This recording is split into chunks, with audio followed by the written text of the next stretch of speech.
ادھر یمن میں ایران کے حمایت یافتہ حوثی گروپ نے دعویٰ کیا ہے کہ اس نے سعودی عرب کے ابہا بین الاقوامی ہوائی اڈے کو بیلسٹک میزائلوں اور ڈرونز کے ذریعے نشانہ بنایا۔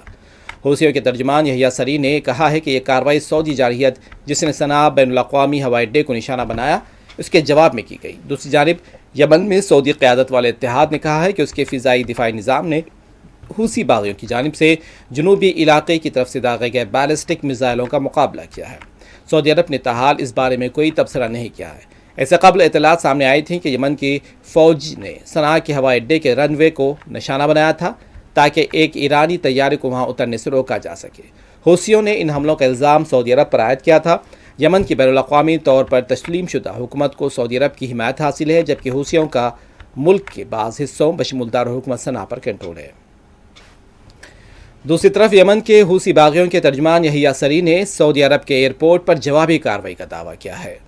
اپنے پیام میں یحییٰ سری نے کہا کہ صنعاء ایئرپورٹ پر سعودی عرب کی طرف سے کیے گئے حملے کے جواب میں سعودی عرب کے ایئرپورٹ پر بھی حملہ کیا گیا۔ واضح ہے کہ ابہا ایئرپورٹ پر یمن کے حوثیوں کی جانب سے حملے کی اطلاعات ہیں، لیکن ابھی تک سعودی حکام نے اس حملے کی تصدیق نہیں کی ہے۔